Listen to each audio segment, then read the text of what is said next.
এই জন্য আমি সব সময় বলি এ কথা, ফেরিওয়ালা মাল বদলায় না, বলাও বন্ধ করে। ফেরিওয়ালা যেই মালটা বেচে প্রতিদিন এই মালটাই বেচে, আর কাস্টমার না পাইলেও সে তার বলা বন্ধ করে, গলি গলি বলতে থাকে, ডাকতে থাকে, ডাকতে থাকে। 3 ঘন্টা হয়ে গেছে, এখনো কেউ একটা পণ্য কিনে নাই, তবুও সে বলা বন্ধ করে। এই জন্য ফেরিওয়ালা মালও বদলায় না, বলাও কি করে না, বন্ধ। আল্লাহর কথা বলতেই হবে, আল্লাহর কথা বলতে হবে, একই কথা, এক কথাই বলতে হবে। কারণ মূলত কোনো আশ্চর্য বক্তা বা কোনো অবাক করা কথা, বিরাট কারো কোনো বক্তব্য, কোনো চমৎকার উপস্থাপনা, কোনো কিছুর মধ্যেই হেদায়েত নেই। হেদায়েত আল্লাহর ফয়সালা। ওয়ালা ইয়ানফাউকুম নুসহি ইন আরাদতু আন আনসাহা লাকুম ইন কানা আল্লাহু ইউরিদু আন ইউগফিয়াকুম। এই সূরাতে আছে, আমি যে সূরা এখন পড়ছি সূরা হুদ, এই সূরার মধ্যে আছে নূহ আলাইহিস সালামের কওম। 950 বছর নূহ আলাইহিস সালাম মানুষকে আল্লাহর দিকে ডাকছে। এটা এমনি গল্প শোনা তো স্বাভাবিক, কিন্তু 950 বছর একজন মানুষ দিবানিশি, লাইলাউ ওয়া নাহারা, দিবানিশি আল্লাহর কথা, রাত্র দিন বলছে, আল্লাহর কথা বলে গেছে। কি পরিমাণ ধৈর্য, কি পরিমাণ বলছে। একই এলাকায়, এমন না যে আজকে চিটাগাং, কালকে সিলেট, পরশুদিন খুলনা, অমুক দিন বরিশাল, এমন একই নির্দিষ্ট জনবসতি। প্রজন্মের 7 পুরুষ কবরে গেছে, অর্থাৎ একই ফ্যামিলির পরপর 7 জন জেনারেশন কবরে গেছে। কেউ কালেমা পড়ে নাই। নূহ আলাইহিস সালাম তাদেরকেও এরপরেও কালেমার দাওয়াত দিছে। নূহ আলাইহিস সালামের হায়াত 1000 বছর। এটা কিন্তু ওই কওমের সবার হায়াত না, ওইটা উনারই মুজিজা। বুঝেন নাই? মানে এটা এমন না যে ওই মানুষ এগুলো সবাই 950 বছর হায়াত পাইছে, এমন না। শুধু এটা নূহ আলাইহিস সালামের কি ছিল, আল্লাহর পক্ষ থেকে মুজিজা। অন্যান্য মানুষ কিন্তু স্বাভাবিক কি করত, মৃত্যুবরণ করছে। নবী এবং পাবলিক সবাই একরকম হায়াত চলাছিল। তাহলে উনি একই ঘরের মনে করেন দাদা মরছে, বাপ মরছে, বাপের ফুট মরছে, ফুট মরছে, এমনি এমনি 7 পুরুষ পর্যন্ত বলছে। কেউ কালেমা আনে নাই, কিন্তু এরপরেও তিনি সেই ঘরে আবার কালেমার দাওয়াত নিয়ে আসছে। তো আমার বলার উদ্দেশ্য হলো, এত মেহনতের পরেও তিনি বলতেন, কোরআন শরীফে আছে, ওয়ালা ইয়ানফাউকুম নুসহি ইন আরাদতু আন আনসাহা লাকুম। আমি যতই চাই তোমাদেরকে উপদেশ দিতে, আমার উপদেশ কোনো উপকার করবে না, কোনো উপকারে আসবে না। ইন কানা আল্লাহু ইউরিদু আন ইউগফিয়াকুম, যদি আল্লাহ তাআলা তোমাদের ব্যাপারে ইচ্ছে করে যে তোমাকে আল্লাহ গোমরাহ রাখবে, আল্লাহ তোমাকে পথ দিবে না, হেদায়েত দিবে না, তো আমার 950 বছর না, 9.5 লক্ষ বছরও কোনো বলার দ্বারা ফায়দা। হুয়া রাব্বুকুম ওয়া ইলাইহি তুরজাউন, তিনি তোমাদের রব, তার কাছেই তোমাদেরকে ফিরতে হবে। এজন্য আল্লাহর কাছে হেদায়েত চাইতে হয়, আল্লাহর কাছে তৌফিক চাইতে হয়, নিজের জন্য বংশ। ইব্রাহিম আলাইহিস সালাম এই সবক শিখাইছে আল্লাহর কাছে। তিনি নিজের জন্য এবং নিজের আগত প্রজন্মের জন্য ঈমান চাইছেন, নামাজ চাইছেন, আখিরাত চাইছেন। ওমিন যুররিয়াতিনা উম্মাতাম মুসলিমাতাল লাক, ইব্রাহিম আলাইহিস সালাম বলছে, আল্লাহ কিয়ামত পর্যন্ত আমার বংশধারায় আপনার অনুগত প্রজন্ম, আপনার উপরে আনুগত্যশীল উম্মতে মুসলিমা আমার বংশধারার মধ্যে রাখি। এমন যেন না হয় 200 বছর পরে, 100 বছর পরে আমার ফ্যামিলির আর কেউ আল্লাহ চেনে না, আমার বংশের আর কেউ আল্লাহ চেনে না, এমন যেন না, এমন যেন না। বরং আমার বংশে প্রজন্মের পর প্রজন্ম, জেনারেশনের পর জেনারেশন যেন এরকম থাকে যে আল্লাহকে চেনে, ইবাদত করছে। এটা ইব্রাহিম আলাইহিস সালামের দোয়া, রব্বি জাআলনি মুকিমাস সালাহ ওয়া মিন যুররিয়াতি। এই যে আল্লাহ, আপনি আমাকে পুরা, ইব্রাহিমের দোয়া, পুরা নামাজি বানান এবং আমার সন্তানদেরকে, ওয়া মিন যুররিয়াতি, আমার বংশধরদেরকেও। আশ্চর্য হলো এরপরে ইব্রাহিম আলাইহিস সালাম আরো দোয়া করছে।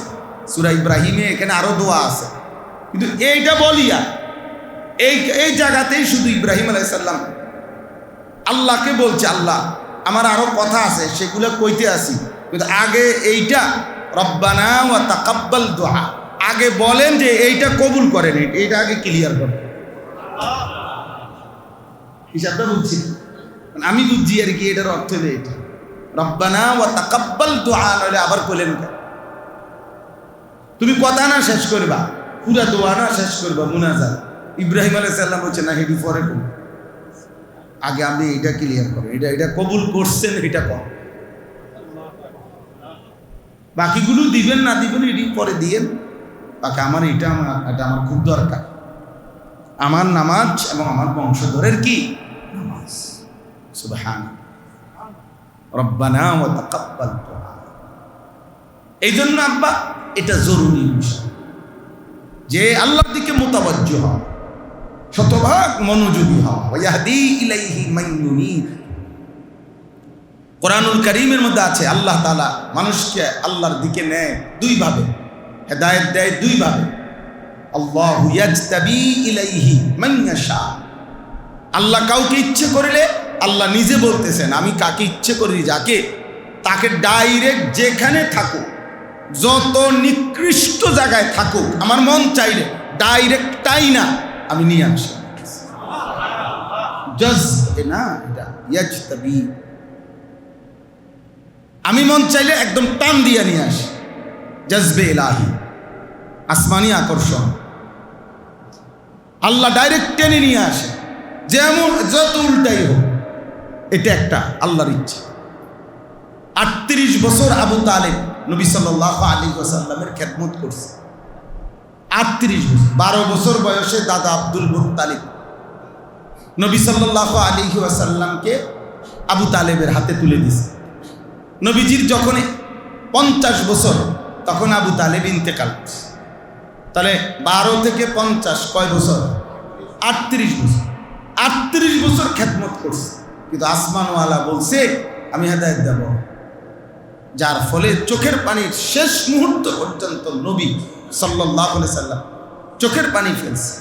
বুখারীর রওয়ায়াত আছে আল্লাহ নবী সাল্লাল্লাহু আলাইহি সাল্লাম ইন্তেকালের পূর্ব মুহূর্তে বলছে লাম্মা হাদারাত আবু তালিব আল ওয়াফাত, মৃত্যুর মুখোমুখি যখন আল্লাহ নবী সাল্লাল্লাহু আলাইহি সাল্লাম বলছে কুল লা ইলাহা ইল্লাল্লাহ কালিমাতান আশহাদু লাকা বিহা ইনদাল্লাহ। চাচা একবার বলো, কালেমাটা একবার বলো, এই কালেমাটা নিয়ে আমি আপনার জন্য আল্লাহর কাছে সাক্ষ্য দেব।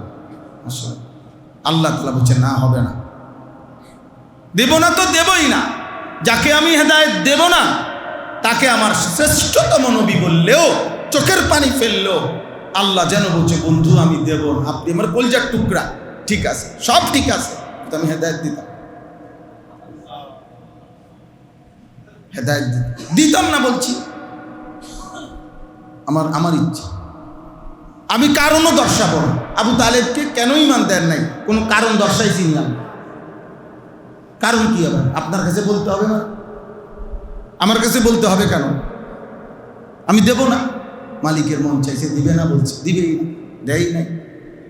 নবীজি সাল্লাল্লাহু আলাইহি সাল্লাম হাদিসের মধ্যে আছেন আবু তালেব মৃত্যু হয়ে গেছে, এবার নবীজি বলছে লা আস্তাগফিরান্না লাকা মা লাম উনহা আনকা। চাচা আল্লাহ নিষেধ না করা পর্যন্ত আমি আপনার জন্য আল্লাহর কাছে ক্ষমা প্রার্থনা করব।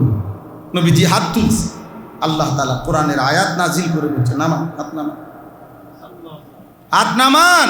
মা কানা লিন-নাবিয়্যি ওয়াল্লাযীনা আমানু আন ইস্তাগফিরু লিল মুশরিকিন ওয়ালাউ কানু উলি কুরবা মিন বা'দি মা তাবায়্যানা লাহুম আন্নাহুম মিন আসহাবিল জাহিম। আল্লাহ তাআলা বলে বন্ধু, যখন স্পষ্ট প্রমাণিত হলো মুশরিক মৃত্যু হয়েছে, ঈমানবিহীন, এবার যত নিকটাত্মীয়ই হোক না কেন, উলি কুরবা, কোন নবী এবং ঈমানদার উম্মতের জন্য, তার কারো জন্য, ওই মুশরিকের জন্য আমি আল্লাহর কাছে ইস্তেগফার করার কোনো অনুমতি হাত নামা দেব। এজন্য আব্বা আল্লাহর কাছে হেদায়েত চাইতে হয়, হেদায়েত চাইতে হয়, আখিরাত চাইতে হয়, ইবাদতের তৌফিক চাইতে হয়। বাবা মার দায়িত্ব এটা, বাবা মার দায়িত্ব। হুজুর জাত লাগবার যা মন চাইছে সব দিছি, ওর নামাজ না পড়লে আমি কি করতাম? না আপনি কি করবেন? আপনি বল খাবেন চা দিয়ে ভিজাইয়া। আমরা হুজুর আমি ফোলা বিয়া করবো কইছে, বিয়া করাইছি, বিল্ডিং লাগবে বিল্ডিং করে দিছি, বিদেশ যাবো বলছে বিদেশ পাঠাইছি। যখন যেটা বলছে, যখন বলছে হাফ প্যান্ট কিনা দিছি, যখন বলছে ফুল প্যান্ট কিনা দিছি, যেটা বলছে ওইটা দিছি। এখন যদি নামাজ না পড়ে, আল্লাহ না চিনে, আমি কি করতাম? এইলো আমাদের আচরণ। তা আমি এই জন্য বলি না আপনি এখন কি করবেন, আর আপনি এখন বন দিয়া চা দিয়া ভিজাই খাবেন, আপনার যে তার কাম নাই, আমি কি? অথচ একজন পিতার সার্বক্ষণিক দায়িত্ব, অভিভাবকের সার্বক্ষণিক দায়িত্ব নিজের অধীনস্থ স্ত্রী, সন্তান, পরিবারের জন্য আল্লাহর কাছে আখিরাত চাও, হেদায়েত চাও, তৌফিক চাও, তৌফিক। রব্বানা হাব লানা মিন আজওয়াজিনা ওয়া যুররিয়াতিনা কুররাতা আয়ুন। তো আল্লাহ তাআলা শিখাইছে, আল্লাহ বলছে আমার প্রিয় বান্দার দোয়া হলো এরকম যে আমার প্রিয় বান্দা দোয়া করে যে আল্লাহ আমার স্ত্রী সন্তানকে আমার চোখের শীতলতা বানিয়ে দেন, এমন বানিয়ে দেন যাদের দিকে তাকাইলে আমার চোখ ঠান্ডা হয়ে যায়। আর চোখের শীতলতা নামাজ। দুনিয়াতে কুররাতু আয়ুন কি? নামাজ। নবীজি বলছেন অকুররাতু আইনি ফিস সালাহ। তাহলে দুনিয়াতে কারো চোখ ঠান্ডা হয়, ওই স্ত্রী দেখে স্বামীর চোখ ঠান্ডা হবে যে স্ত্রী নামাজ। ওই ছেলে মেয়ে দেখে বাবার চোখ ঠান্ডা হবে, তৃপ্ত হবে ওই বাবার, খোদার কসম যে সন্তান নামাজি। নামাজ নামাজ বেনামাজি সন্তান 100 কোটি না 1000 কোটি টাকাও যদি উপার্জন করে, আপনিও ব্যর্থ, আপনার সন্তানও ব্যর্থ, আপনার ফ্যামিলিও ব্যর্থ, আপনার জিন্দিগিও ব্যর্থ। আল্লাহকে মানে না, সেজদা করে না, হালাল হারাম মানে না, এমন সন্তান পরিচয়ের মধ্যে কোনো সফলতার কিছু নেই, কামিয়াবির কিচ্ছু নাই, কামিয়াবির কিচ্ছু। এই জন্য আল্লাহ তাআলার কাছে আখিরাত চাইতে হয়। কারণ আমাদের কারো কোনো, আমি এটাই বলতেছি যে কথা থেকে চলে গেলাম, নবীজি দোয়া করতেন আল্লাহুম্মা ইন্নী আসআলুকাল হুদা ওয়াত তুকা ওয়াল আফাফা ওয়াল গিনা। আল্লাহ আপনার কাছে হেদায়েত চাই, তাকওয়া চাই, চরিত্রের পবিত্রতা চাই, দুনিয়া বিমুখতা চাই। আল্লাহুম্মা ইন্নী আসআলুকাল আফওয়া ওয়াল আফিয়া ফিদ দুনিয়া ওয়াল আখিরা। আজিমুশ শান দোয়া নবীজি। আল্লাহুম্মা আসলিহ লি শা'নি কুল্লা ওয়ালা তাকিলনি ইলা নাফসি তারফাতা আইন। আল্লাহ আমার পুরো জিন্দেগি ঠিক করে দেন, আপনি ইসলাহ করে দেন। আসলিহ, আল্লাহর কাছে নবী ইসলাহ চাইছেন, ইসলাহি মজলিস, ইসলাহ, ইসলাহ জিন্দেগির খোদার কসম হর মাখলুকের ইসলাহ জরুরি। ইসলাহ থেকে বিমুখ কেউ হইতে পারে না। কোন পীর, কোন বুজুর্গ, কোন আউলিয়া, কোন মাশায়েখ, কোন আলেম, কোন মুফতি, কোন মুহাদ্দিস, কোন মুহতামিম, সবচেয়ে বড় থেকে বড় ব্যক্তিও খুদ সাইয়্যিদুল আম্বিয়া ইসলাহ থেকে বাহিরে না। তিনি না এটা কেন বললেন আল্লাহুম্মা আসলিহ লি শা'নি কুল্লা।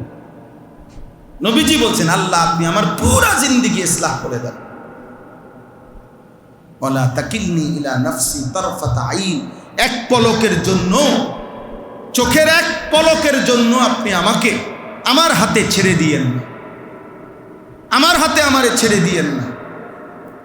আমি যদি আমার হাতে নিজেকে তুলে নেই তাহলে আমি আপনার থেকে বিচ্ছিন্ন হয়ে যাব। আপনি আমারে ধরে রাখেন, আপনি আমাকে ধরে রাখেন। এই ইসলাহি মাহফিলের আজকে আপনাদেরকে এটা বলব, এটা প্রধান বিষয়। জিন্দেগির মূল একটা গুরুত্বপূর্ণ কামিয়াবি, সফলতা, কৃতকার্যতার জন্য, দুনিয়া আখিরাতের সমস্ত ভালাইয়ের জন্য সবচেয়ে বড় জরুরি হলো কেউ একজন যেন ধরে রাখে আমার জীবনে, যেন এমন কেউ মিলে, যত বড় মানুষ, উঠতি নওজোয়ান আলেম যারা আমার চাইতে কম বয়সী, আপনাদের জন্য আমার এটা কথা। মসজিদের ইমাম সাহেব যারা আমার চাইতে কম বয়সী, আপনাদের জন্য এটা কথা। হ্যাঁ, যেটা দেখছেন সামনে ওইটাই আপনি মোবাইলের মধ্যে বুদ্ধি দেওয়া শুরু করে দিছেন। কার থেকে কি বুদ্ধি নিছেন? নিজের জিন্দিগি কি গঠন করছে? মানুষকে বুঝাই লইতেছেন? বলেন, ইসলাহ জরুরি, আমারও আপনাদের, ইমাম সাহেবেরও, মুসল্লি সাহেবের, পীর সাহেবের, সবাই সবাই। রাসূলুল্লাহ সাল্লাল্লাহু আলাইহি ওয়াসাল্লাম বলছেন, আল্লাহ তাআলা আমাকে সর্বোত্তম ইলমও শিখিয়েছেন, আল্লাহ তাআলা আমাকে সর্বোত্তম আদবও শিখিয়েছেন কিনা? আল্লামানি রব্বি ফাআহসানা তা'লিমি ওয়া আদ্দাবানি রব্বি ফাআহসানা তা'দীবি। একই হাদিস। ইলম এবং আদব নবীজিকে দুইটাই শিখাইছে কে? আল্লাহ। এবং দুইটাই আহসান, সর্বোত্তম, সর্বোত্তম। আল্লাহ তাআলা কোরআনুল কারীমে বলছে, কাল্লা ইন্নাহা তাযকিরা। অন্ধ মানুষ দেখে মুখ ফিরাই নিলেন, তাকে বলতে দেরি করলেন নবী, কাজটা কিন্তু ঠিক হলো না। এই আচরণ যেন আর না হয়। কাল্লা ইন্নাহা তাযকিরা, এটা কিন্তু উপদেশ দিলাম, এমন যেন না হয়।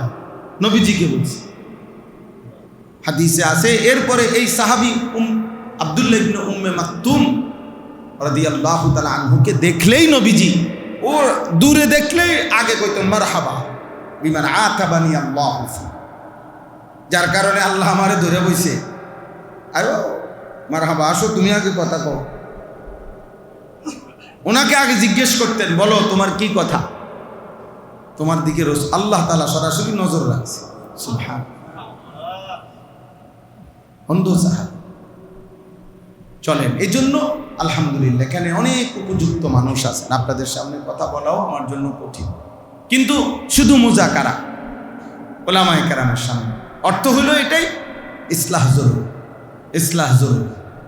কোনোভাবে এই দিন দিন বর্তমান নানামুখী ষড়যন্ত্রের মধ্যে এটাও একটা ষড়যন্ত্র যে উম্মতের উঠতি বয়সের নওজোয়ানদের সম্পূর্ণ আত্মকেন্দ্রিক, নিজের পছন্দ, নিজের বুঝ, আত্মকেন্দ্রিকতা, ধর্মের নামেও অধর্মের নামেও সব কিছুতেই কেমন জানি চেষ্টা এটাই যে তোমার বুঝে তুমি চল, তোমার বুঝে তুমি চল।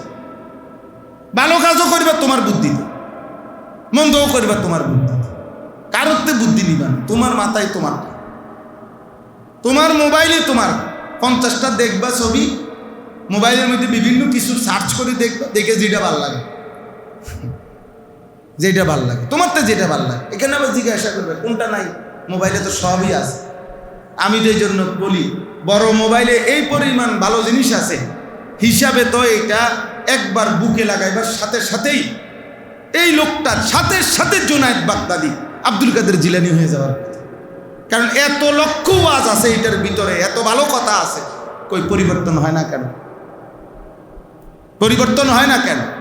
এই জন্য এটা আল্লাহ তাআলার নিজাম বদলায় না। আল্লাহ হার জামানায় কিয়ামত পর্যন্ত মানুষের ইসলাহ, মানুষের সংশোধন, মানুষের জিন্দিগি গঠন, জীবনের সৌন্দর্য, দুনিয়া আখিরাতের সফলতা, কামিয়াবি, কাজের মধ্যে বরকত, এই পৃথিবীতে অমর অক্ষয় কীর্তি রেখে যাওয়া, আখিরাতে সফল হওয়া, সব কিছুর পিছনে একজন উত্তম অভিভাবক, একজন উত্তম নেগ্রান, একজন উত্তম কারো সান্নিধ্য, এটা জরুরি।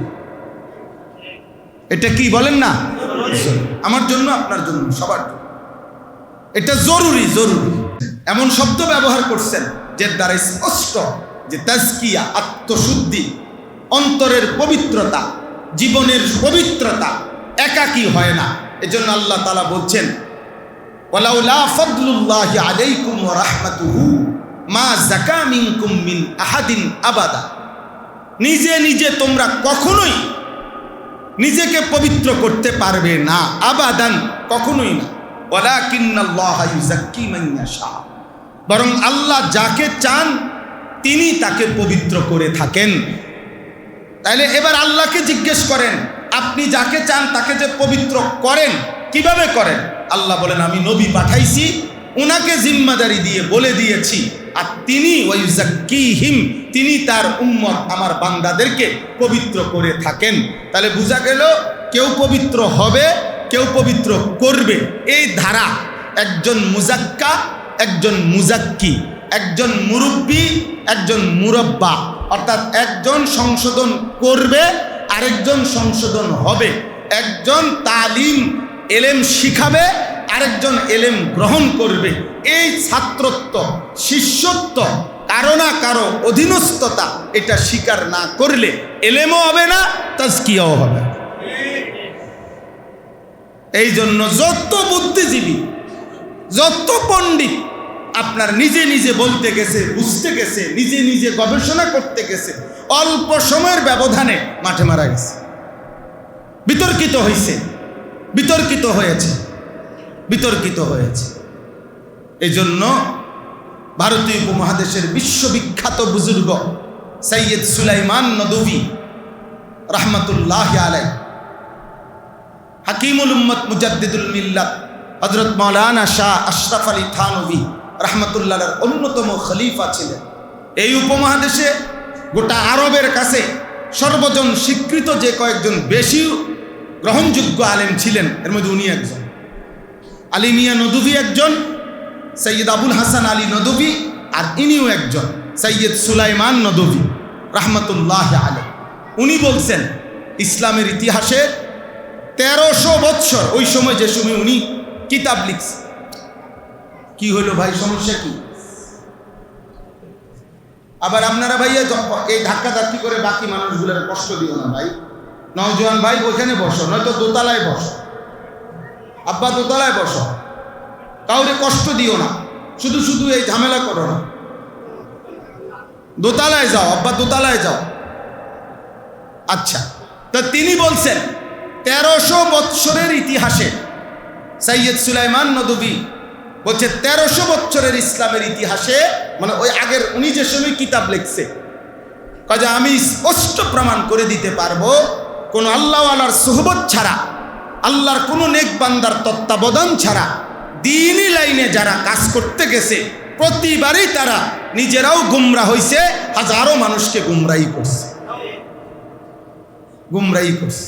কখনো শেষ পর্যন্ত আকীদার মধ্যে ত্রুটি হইছে, কখনো সুন্নাত অনুসরণের মধ্যে ত্রুটি হইছে, কখনো রাসূলুল্লাহ সাল্লাল্লাহু আলাইহি সাল্লামের যথাযোগ্য ইজ্জত দিতে পারে নাই, কখনো সাহাবায়ে কেরামকে যথাযোগ্য ইজ্জত দিতে পারে নাই, কখনো কখনো উলামায়ে কেরামকে যথাযোগ্য ইজ্জত দিতে পারে নাই, কারণ মুস্তাকিল পণ্ডিত শেষ পর্যন্ত গোমরাহির দিকেই নিয়ে গেছে। এই জন্য হাকিমুল উম্মত মুজাদ্দিদুল মিল্লাত বলছেন রহমতুল্লাহি আলাইহি যে মুস্তাকিল বিজাত ও মুস্তাকিল বদজাত, যে মুস্তাকিল বিজাত ও মুস্তাকিল কি বদজাত।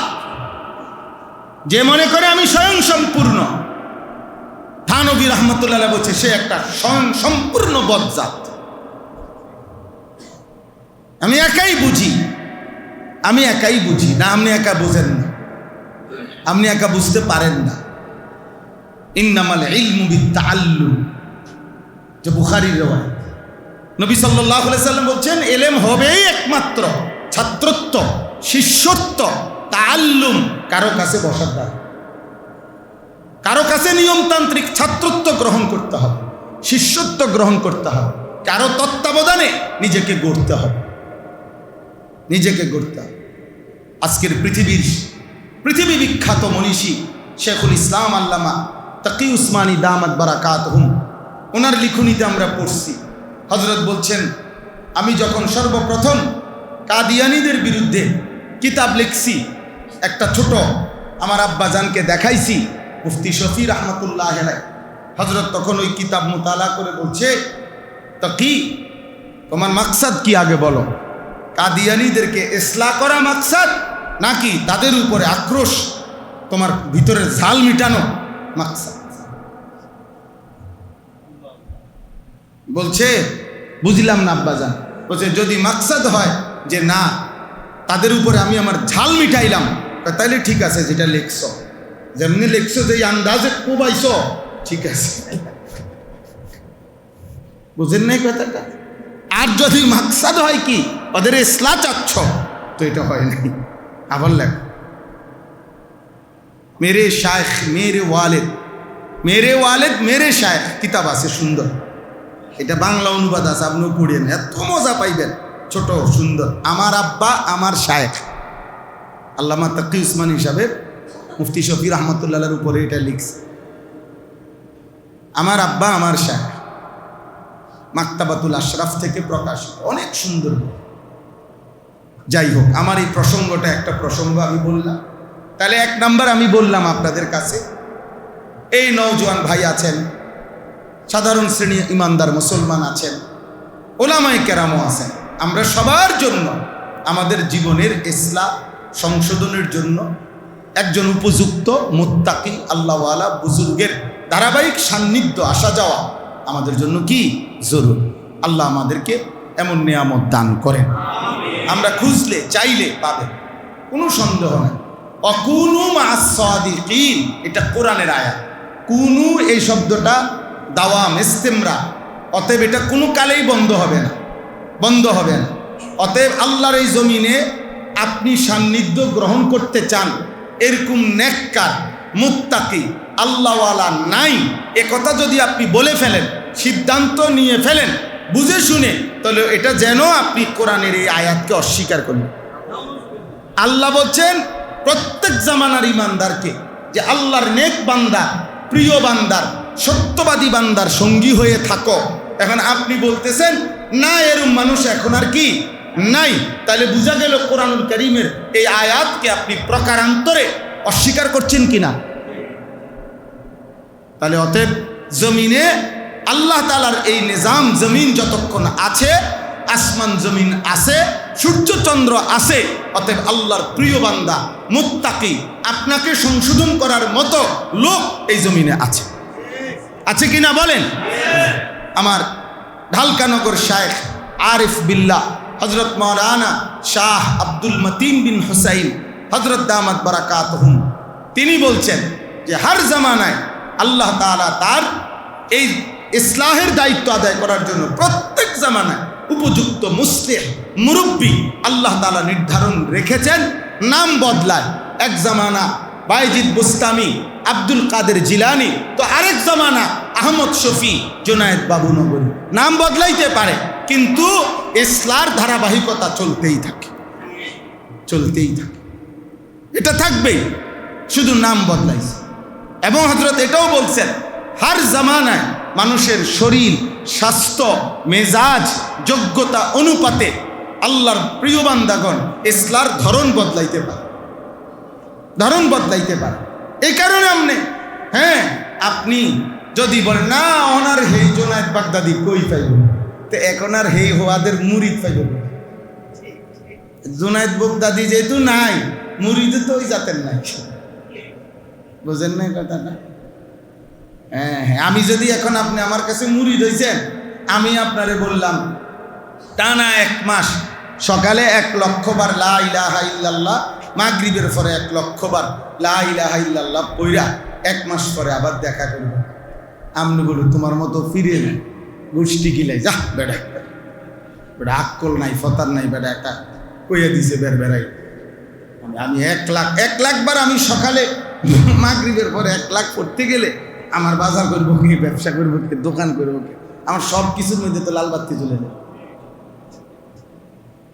তাইলে সময়ের প্রেক্ষাপটে কি ইসলার ধরন কি হইতে পারে, বদলায়। আমাদের খুলনার হযরত বলছেন যে আল্লাহ তাআলা বলছেন তাসবিহ পড়ো, আল্লাহ তাআলা বলছেন জিকির করো। হযরত বলছেন আপনি ব্যস্ততার কারণে ছাড়তে যদি সময় পান নাই, এরপরেও আমাদের খুলনার হযরত আরিফ বিল্লাহ হযরত মাওলানা মুফতি নুরুল আমিন সাহেব, আমি নিজ কানে হযরতের কাছে শুনছি, বহুত বড় আল্লাহওয়ালা, খুলনা বিভাগের শত আলেম ওনার হাতে বায়াত। করাচি হযরত রাহমাতুল্লাহর খলিফা তিনি, খুলনা দারুল উলুম মাদ্রাসার 22 বছর টানা প্রধান মুফতি ছিলেন তিনি, অনেক বড় আলেম। হযরত বলছে শেষ পর্যন্ত যদি কোনোভাবে সময় না পান, কমপক্ষে ঘুমের আগে একবার করে 4 বার, অর্থাৎ সুবহানাল্লাহ একবার, আলহামদুলিল্লাহ একবার, আল্লাহু আকবার একবার, লা ইলাহা ইল্লাল্লাহ, এই 4টা একবার করে আপনি পড়ে ঘুমান। তবু আজকের দিনে আল্লাহ যে আপনারে তাসবিহের হুকুম দিছিল, এই হুকুম আদায় হল, তবুও ছুটে গেল, তবুও কি হলো না, ছুটল। একবারই বলেন, একেবারে বাদ দেওয়ার চাইতে একবারই বলেন, একবারই বলেন। এবার হাদিস শুনেন এটার পক্ষে, মুসলিম শরীফের হাদিস। নবী সাল্লাল্লাহু আলাইহি সাল্লাম বলছেন, সুবহানাল্লাহ, আলহামদুলিল্লাহ, আল্লাহু আকবার, লা ইলাহা ইল্লাল্লাহ একবার বলা আমি নবীর নিকটে আহাব্বু ইলাইয়া মিম্মা তালাআত আলাইহি শামস, এই পৃথিবীর যত কিছুর উপরে সূর্যের আলো উদিত হয় সবটার যা মূল্য আমি মুহাম্মদের নিকট এই 4 কালেমা একবার বলা তার চাইতে কোটি গুণ বেশি দাম। কয়বার বলা? একবার। সুবহানাল্লাহ, আলহামদুলিল্লাহ, আল্লাহু আকবার, লা ইলাহা ইল্লাল্লাহ একবারই বল, একবারই বল। আর হাকিমুল উম্মত মুজাদ্দিদুল মিল্লাত হযরত মাওলানা শাহ আশরাফ আলী থানভী রাহমাতুল্লাহ আলাইহি বলছেন, রব্বুল আলামিন যার একবারের তাসবিহ কবুল করে আল্লাহই তাকে দ্বিতীয়বার পড়ার তৌফিক দান করে। আল্লাহ তাআলা যার পেছনের নামাজ কবুল করে আল্লাহ তাকে দ্বিতীয়বার নামাজ পড়ার আগ্রহ তৈরি করে। হযরতের এক মুরিদ বলছিলেন, হযরত আমরা যে 5 ওয়াক্ত নামাজ পড়ি আল্লাহ কবুল করে বুঝিনি, বুঝার কোনো উপায় আসেনি। হযরত তখন বলছে, আচ্ছা বুঝার উপায় পরে বলতেছি, তুমি আমার একটা কথার উত্তর দাও, আজকে সকালে নাস্তা করছো নি? বলছে, হ্যাঁ হযরত নাস্তা করছি। সকালে যখন নাস্তা করছিলা পেট ভরে খাইছিলানি? হ্যাঁ পেট ভরেই নাস্তা করছি। তো বলছেন, এবার দুপুরের খানা খাইছো নি? বলছে, জি হযরত দুপুরেও খানা খাইছি। তো বলে, সকালে না পেট ভরে তুমি নাস্তা করলা, তো দুপুরে আবার খাইতে গেলা কেন? যে হযরত দুপুর হইতে সকালের নাস্তা হজম হয়ে গেছে, নতুন করে ভোগ লাগছে, দুপুরের খানার চাহিদা হয়েছে, এজন্য দুপুরে খাবার খাইছি। দুপুরে পেট ভরে খাইছিলানি? বলছে, হ্যাঁ হযরত দুপুরেও পেট ভরে খাইছি। তো রাতে খানা খাইছো নি? বলছে, হ্যাঁ হযরত রাতেও খানা খেয়েছি। বললেন, তো দুপুরে না পেট ভরে খাইলা, তো রাতে আবার খাইতে গেলা কেন? বলছে, হযরত রাত হতে দুপুরের খানা হজম হয়ে গেছে, রাত্রে আবার ভোগ লাগছে, চাহিদা তৈরি হয়েছে, এই জন্য রাতের খাবার খাইছি। হযরত বলেন, ঠিক এমন ভাবে আল্লাহর কসম, কেউ যখন ফজরের নামাজ পড়ে তো জোহরের নামাজের ওয়াক্তে আল্লাহ যখন তাকে জোহরের নামাজও পড়ার তৌফিক দেয়, এটাই প্রমাণ করে ফজরের হজম হইছে, কবুল হইছে, জোহরের ভোগ তৈরি হইছে। আবার আসরের নামাজ যখন পড়ে তো আল্লাহ তাআলা যেন জোহর কবুল করছেন, আসরের ভোগ তৈরি করে দিছেন, চাহিদা তৈরি করে দিছেন। মাগরিব যখন পড়ছে তো আসর কবুল করছেন, মাগরিবের আগ্রহ তৈরি করে দিছেন। এশা যখন পড়ছে তো মাগরিব কবুল করে নিয়েছেন, এশার আগ্রহ তৈরি করে। তাইলে একবার আল্লাহকে ডাকা, একবার আল্লাহর বন্দিগি করা, তো পুনরায় তৌফিক পাওয়া, তো এটা প্রমাণ করে আগের বারেরটা আল্লাহ কবুল করছে, আল্লাহ কবুল করছে। আল্লাহ আমাদের সবাইকে কবুল করেন, আল্লাহ আমাদেরকে ইসলাহওয়ালা জিন্দেগি দান করেন। সৈয়দুত তাইফা হাজী ইমদাদুল্লাহ মুহাজিরে মক্কি রহমতুল্লাহ আলাইহি এই উপমহাদেশের জগৎ বিখ্যাত বুজুর্গ ছিলেন। হযরত বলছিলেন যে আমাকে যদি শবে কদর ঠিক যেই রাত্রি আল্লাহর পক্ষ থেকে ইলহামিভাবে নির্ধারণ করা হয় যে ঠিক রমজানের শেষ দশকের নির্ধারিত বেজর রাত্রি যদি বলে দেওয়া হয় যে ইমদাদুল্লাহ আজকেই শবে কদর, এবং যদি বলা হয় একটি মাত্র দোয়া আজকে তোমার নিশ্চিত কবুল হবে, সেটা কি তুমি করো যেটা আমি আল্লাহ কবুল করব। হযরত বলেন, যদি এরকম শবে কদরের নির্ধারণ করে দিয়ে একটি দোয়া কবুলের সুযোগ দিয়ে আমাকে যদি দোয়া করতে বলা হয়, তিনি বলেন আল্লাহর কসম আমি আল্লাহকে বলবো ওই দোয়াটা যে আল্লাহ আপনার কোনো আল্লাহওয়ালা নেক বান্দার সোহবত সান্নিধ্য আমার জীবনে দান করেন, আমাকে আপনার কোনো প্রিয় বান্দার সান্নিধ্য দিয়ে। এই ইসলাহি মাহফিল গুরুত্বপূর্ণ। আমাদের ঢালকানগর হযরত বলছেন আমার শায়েখ আরিফ বিল্লাহ আল্লামা মুফতি মুশতাকুন নবী কাসিমি হযরতের মাদ্রাসায় বসে বলছেন যে জোর তাকিদ দিয়ে বলছেন আমরা বসা হালকানগর হযরত বলছেন অবশ্যই ইসলাহি মাহফিল করবেন, 10 জনের সামনে বলবেন, 5 জনের সামনে বলবেন। হযরত বলছেন মনে রাখবেন যুগে যুগে ছোট ছোট মজলিস থেকে সর্বযুগে আল্লাহ তাআলা বড় বড় মানুষ তৈরি করছে, বড় বড় মানুষ। এজন্য সমস্ত উলামায়ে কেরাম, মসজিদের ইমাম সাহেবগণ হার প্রত্যেকের জায়গায় আল্লাহর কথা বলেন। 1 জনের কাছে বলেন, 10 জনের কাছে বলেন, 5 জনের কাছে বলেন, আল্লাহর কথা বলেন, আল্লাহর কথা বলেন, আল্লাহর কথা বলেন। সবাই জনপ্রিয় হইতে হবে জরুরি না। কিতাবের মধ্যে আছে আল্লাহ তাআলার 2টা নাম আছে, আয-যাহির আল বাতিন। আল্লাহ তার নামের সিফাত বান্দার উপরে প্রকাশ করে। তো আল্লাহ যাকে ইচ্ছে করে তার মধ্যে জুহুর নাম প্রকাশ করে, ফলে সে সবার কাছে পরিচিত হয়। আল্লাহ যাকে ইচ্ছে করে আল্লাহ তাআলার বাতিন নাম গোপন, এই নামের সিফাত তার উপরে প্রকাশ করে, ফলে সে সবার থেকে গোপন থাকে, আল্লাহরই প্রিয় হয়ে থাকে। এজন্য হাজারো আউলিয়া এমন আছে যাদেরকে পৃথিবীর কেউ চেনে না, আবার এমনও আছে যাদেরকে সারা পৃথিবী চিনে। 2টাই আল্লাহ তাআলার কুদরত। অতএব সবাই চিনতে হবে জরুরি, কোট বদলানোর কিছু নাই, এত রঙে এত ঢঙ্গে ফেসবুকে দেওয়ানোর কিছু নেই। যাইতে আসি, রওনা দিতে আসি, দোয়া করেন, জ্যামে আসি একটু দোয়া করেন, গাড়িটা একটু বাজ্যা গেছে দোয়া করেন, বাজ্যা গেলে খুললে না লাইবেন। হ্যাঁ, জ্যামে পড়ছেন দাঁড়াইয়া না থাকবেন চুপচাপ। কি করতো মানে বাকি মানুষ কি করতো?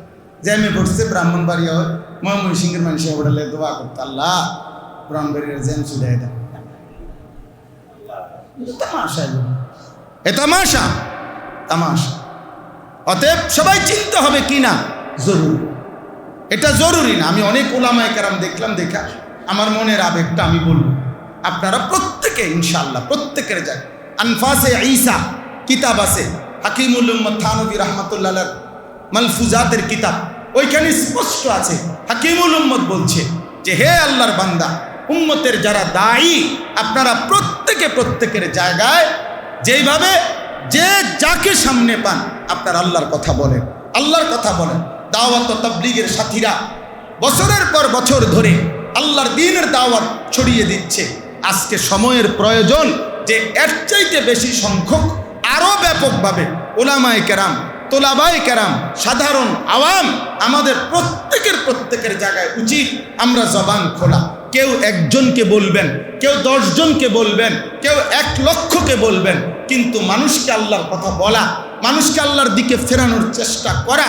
বিশ্বাস করেন এই এত বিপুল পরিমাণ মুসলমান, 3 লক্ষের চাইতে বেশি মসজিদ, এত 92 ভাগের চাইতে বেশি মুসলমান, কিন্তু তারপরেও এত বেশি পরিমাণ মুসলমানের দেশে ইসলামের জন্য যে পরিমাণ আন্তরিকতা, আগ্রহ, আমার দেশের প্রজন্ম তার চাইতে বেশি বিশ্বকাপ ফুটবলের উন্মাদনা তার চাইতে বেশি। তাইলে এত আজান কোথায় যায়, এত ওয়াজ কোথায় যায়, এত চিৎকার কোথায় যায়? বল, আজকের অনলাইনের খবর, আজকের পত্রিকার এবং চ্যানেলের খবর হইল ব্রাজিল আপনার যেই জার্সি লাগাইছে এই বছর, নতুন কালারের জার্সি, সারা পৃথিবীর থেকে সমালোচনা করতেছে। এই জার্সির ভিতরে অদৃশ্যভাবে শয়তানের প্রতিকৃতি, মুখোশ লাগানো আছে। কোটি কোটি সন্তানের গায়ে, ইমানদার সন্তানের গায়ে উঠায় দিছে জার্সি। সে হয়তো জানেও না এই জার্সির ভিতরে তার ইমানের বরবাদি আছে, সে জানেও না। আপনি দেখেন আজকে ব্রাজিলের জার্সির কালার বদলে গেছে, এবছর হলুদ ছিল এখন নতুন কালার। একটি খেলাকে কেন্দ্র করে আপনারা খবর নেন, যুবক ভাই তোমরা খবর নাও, একটি ফুটবল খেলাকে কেন্দ্র করে কি পরিমাণ মদের আড্ডা হবে, একটি ফুটবল খেলাকে কেন্দ্র করে কত লক্ষ কোটি কোটি মিলিয়ন ডলার জুয়াবাজি হবে, অনলাইনে আর অফলাইনে জুয়া খেলবে। একটি ফুটবল খেলার ভেন্যু যেখানে, সেই মাঠগুলো যেখানে খেলা হবে, ওর আশপাশের হোটেলগুলোতে কি পরিমাণ নারী তাদের দেহ বিক্রি করবে, পতিতাবৃত্তি করবে। তুমি খবর লাগাও, তুমি হিসাব লাগাও। নাচবে কি পরিমাণ, গাইবে কি পরিমাণ, জিনা হবে কি পরিমাণ, মদের বোতল উড়বে কি পরিমাণ, জুয়া খেলা হবে কি পরিমাণ। বলো না আব্বা, মুসলমানের সন্তান বলো আব্বা।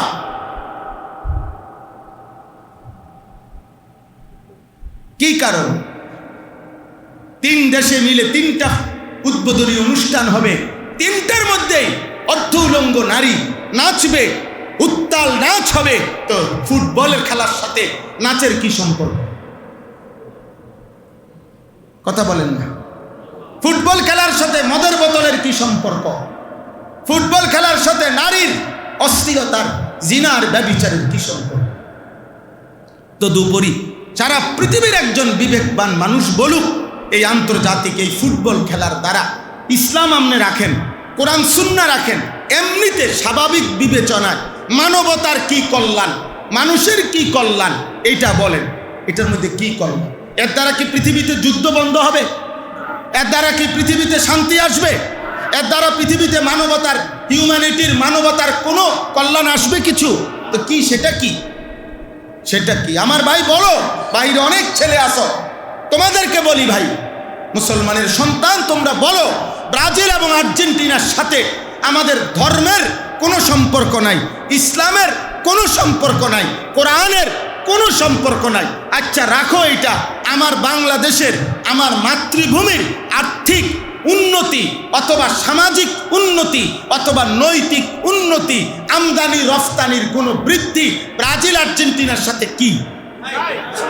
তো কি সেটা? এর দ্বারা আমাদের রাষ্ট্রের উন্নতি কি? কিছুই নাই। খেলা শুধুই স্রেফ খেলা। 2-1 উত্তর দিছে আমাদের কাছেও, হুজুর এটা অন্য কিছু মনে নিবেন না, এটা জাস্ট খেলা। জাস্ট খেলা মানে জাস্ট খেলা? তো আমিও তো কই জাস্ট খেলা, আমি তো জাস্ট খেলাই তো বলতেছি। জাস্ট খেলার মধ্যে উদ্দেশ্য কি? মুসলমান তো বেহুদা কাজ করে না, ইমানদার তো বেহুদা কাজ করতে পারে না। তোমরা যুবক, তোমরা নওজোয়ান, তোমরা যদি বেহুদা কাজ করো তো ইসলামের জন্য, দ্বীনের জন্য, অন্যায়ের বিরুদ্ধে, জুলুমের বিরুদ্ধে, হ্যাঁ, এই সব কাজ তলে বুড়ারা করবে, আর তোমরা শুধু তামসা করবা আর খেলাধুলার নর্তকী দেখবা, মোবাইলে অস্থির ছবি দেখবা। এটাই তো ইনসাফ নাকি? এই জন্য কোনো জাতির যুবক এই জাতির সবচেয়ে বড় নিয়ামত। যুব সমাজের মেজাজ পাল্টে গেলে, গুনার দিকে চলে গেলে ওই জাতির অধঃপতন খুব দ্রুত, ওই জাতির অধঃপতন খুব দ্রুত। এজন্য আমি ব্যক্তিগত চেষ্টা করি আমার সাধ্যটুকু দিয়ে মুসলিম কিশোর নওজোয়ানদেরকে বলতে, দিবারাত্রি বলি, সুযোগ পাই বলি যে আমাদের এই ছেলেদেরকে ফেরানো দরকার। আমাদের অসংখ্য ছেলেদের চেহারা দেখলে বোঝা যায় না এদের মাকে, বাবাকে, এদের বংশ কি, এদের দেশ কোথায়, এদের আল্লাহর সাথে সম্পর্ক কোথায়, রাসূলের সাথে সম্পর্ক কোথায়। 365 দিনে, খোদার 1 বছরে মুসলিম সন্তান একদিনও ফজরের নামাজ পড়ে না। ওর বাবা মা বাইচা আছে কেমনে, ও বাইচা আছে কেমনে? এ কেমন কথা বলে? হযরত আব্দুল্লাহ ইবনে ওমর বলেন রাদিয়াল্লাহু তাআলা আনহুমা, ইজা ফাকাতনাল ইনসানা ফি সালাতিস সুবহি আসানা বিহি যান। হযরত আব্দুল্লাহ ইবনে ওমর বলেন, নবীজির সাহাবী, যে নবীজির জামানায় আমাদের নবীজির জামানায় আমরা কাউকে ফজরের নামাজে অনুপস্থিত দেখলে খোদার কসম তিনি বলেন আমরা তাকে 2টা জিনিস ভাবতাম, হয়তো অসুস্থ, রোগাক্রান্ত, নয়তো মুনাফিক। হয় শরীরের কোনো সমস্যা, নয়তো ইমানের সমস্যা। নয়তো কিসের সমস্যা? ইমানের সমস্যা, মুনাফিক। হযরত উবাই ইবনে কাব রাদিয়াল্লাহু তাআলা আনহু বলেন, নবীজির জামানায় নবীজি প্রায় ফজরের নামাজের পরে তিনি যাকেই সন্দেহ করতেন ফজরের জামাতে খুঁজতেন।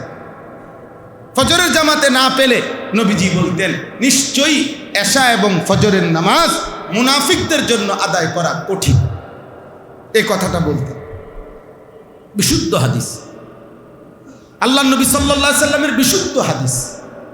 আল্লাহ আমাদেরকে মাফ করে দেন, আল্লাহ আমাদেরকে তৌফিক দান করেন। আমরা ফজরের মুসল্লি বাড়াই, ফজরের মুসল্লি বাড়ান।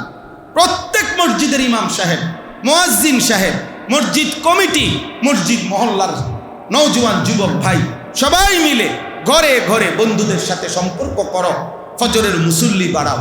ফজরের মুসল্লি বাড়বে যেদিন জুমার মুসল্লি আর ফজরের মুসল্লি সমান হবে ইনশাআল্লাহ। এটা আসমানি ভবিষ্যৎবাণী আছে, আল্লাহর নবীর ভবিষ্যৎবাণী আছে।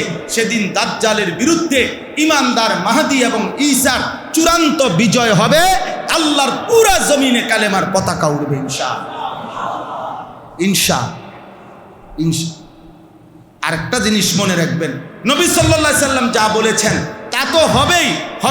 আপনি যদি বলেন অতি আবেগ, অতি উৎসাহ, আপনি যদি বলেন ভাবতে পারে, আপনি যদি বলেন মাইক পাইয়া চিল্লাইছে আর কি, না, আপনি আমাকে ব্যর্থ মনে করতে পারেন, কিন্তু রাসূলুল্লাহ সাল্লাল্লাহু আলাইহি সাল্লামের কথা মিথ্যা হবে না বেটা, ইনশাআল্লাহ হবে না।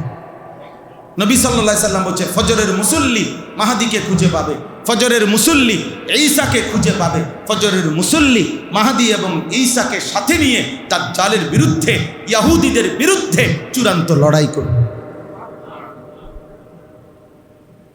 ইনশাআল্লাহ। আল্লাহ তাআলা আমাদেরকে তৌফিক দান করে।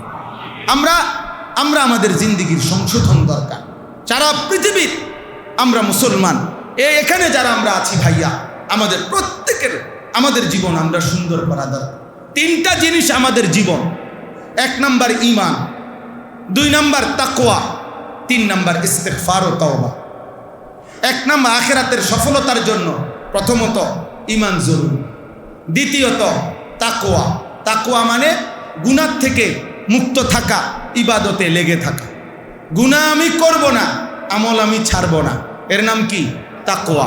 এবার 3 নাম্বার হলো ইস্তিগফার এবং তাওবা। মানে কি?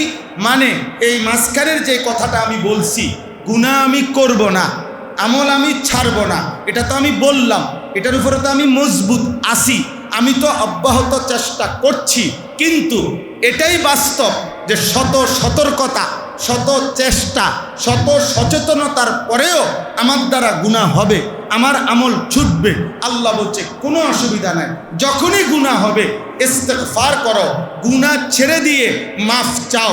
যখনই গুনাহ হবে আবার তওবা করো, ইবাদত নতুন করে শুরু করে আমার কাছে ফিরে আসো।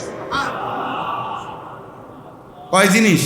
ঈমান বলেন, তাকওয়া, ইস্তিগফার ও তাওবা। এই 3 জিনিস আমাদের জীবন, আখিরাতের জিন্দেগি। এই 3 জিনিস, ঈমান লাগবে, তাকওয়া লাগবে।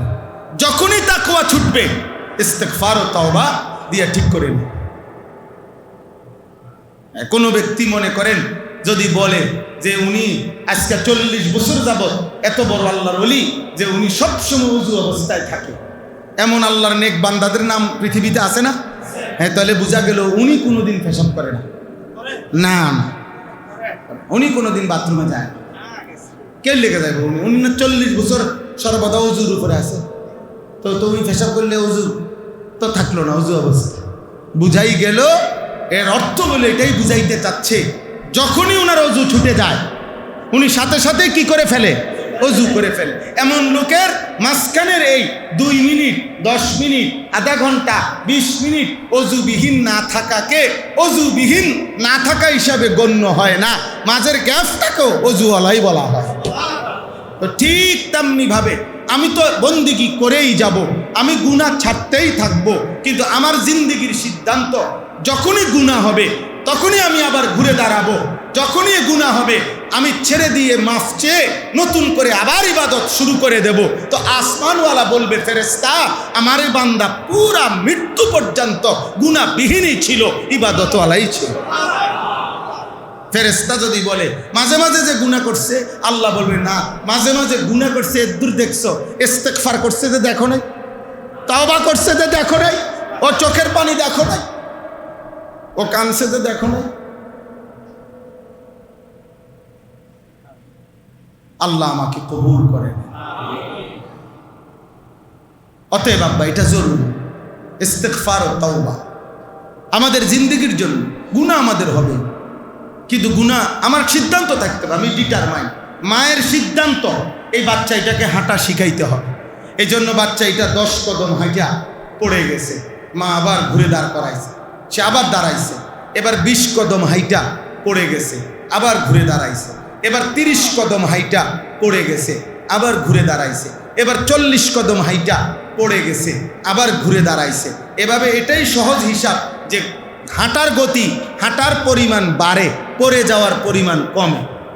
একটা পর্যায়ে হইতে পারে এবার 100 বার 100 কদম হাইটা এইবার পড়ছে, এইবার উঠে দাঁড়াইয়া এবার যখন হাঁটে 200 কদম হয়ে গেছে, 400 কদম হয়ে গেছে, সন্তান এইবার আর পড়ে না, এইবার ফুলার দৌড়ায়। এবার শুধু আর হাঁটে না, এবার কি করে? দৌড়ায়। তো আল্লাহর বান্দা গুনাহ হয়ে গেছে, তওবা করে, গুনাহ হয়ে গেছে, আবার তওবা করে, আবার তওবা করে, আবার তওবা করে। আল্লাহ তাআলা একটা পর্যায়ে বান্দাকে বলে, আল্লাহ বান্দাকে বলে, বান্দা যা এবার আমি তোকে ধরে রাখবো, গুনাহ আর হবে না, ইবাদতই আর ছুটবে। ফাকুনতু সামআহু আল্লাযী ইয়াসমাউ বিহি ওয়া বাসারাহু আল্লাযী ইউবসিরু বিহি। আমি তার হাত হয়ে যাব, কান হয়ে যাব, চোখ হয়ে যাব, পা হয়ে যাব। আমি তাকে ভালোই বাসি, আমি ভালোবাসলে গুনাহ হতেই দেব। সুবহান, শেষ কথা। অতএব আজকে এতটুকু কথা। 1 নাম্বার কথা হলো ইসলাহ জরুরি, আমাদের জীবনের সংশোধন কি জরুরি। কার কার জরুরি? সবার। কার কার জরুরি বলেন? সবার সবার, আমারও আপনাদের, বড় হুজুরেরও, মাজারি হুজুরেরও, ছোট হুজুরেরও, ইমাম সাহেবেরও, মুয়াজ্জিন সাহেবেরও, খাদেম সাহেব, সবার ইসলাহ জরুরি, একবারে সবার জরুরি। আর ইসলাহের জন্য একাকী নিজে নিজে যে হুজুর আমি ভালো হয়ে চলবো না, আপনি পারতেন না। এটা সিস্টেম নাই, যেটা সিস্টেমে নাই এটা আপনি পারতেন না। নিজে নিজে ভালো হয়ে চলা যায় না। নিজে নিজে একলা চললে আল্লাহ নবী সাল্লাল্লাহু আলাইহি সাল্লাম বলছে শয়তান তাকে ধরে ফেলে। নবীজি বলছে বিচ্ছিন্ন বকরিকে বাঘে কি করে ফেলে? ধরে ফেলে। একলা চললে হবে না, কাজে কারো তত্ত্বাবধানে চলতে হবে, কোন আল্লাহওয়ালার তত্ত্বাবধানে চলতে হবে। আমার শায়েখ আল্লামা মুফতি মুশতাকুন নবী কাসিমি, হ্যাঁ, আমার এই জীবনে আমি আজকে হিসাব করছি 35 বছর আমি ওনার সাথে আমার জিন্দিগির সম্পৃক্ত।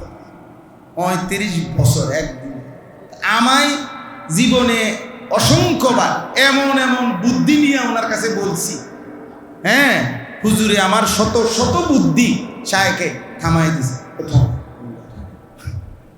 একটা মিনিটের মধ্যে উড়াই ফেলাই দিছে, এরকম বহু বুদ্ধি।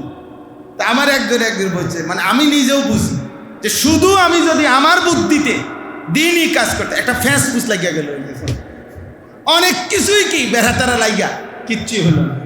কিন্তু ওই যে উনারে মানি, যখনই চাইছি বহু কিছু, কোনোটা অনুমতি দিছে, কোনোটা কি থামাই দিছে,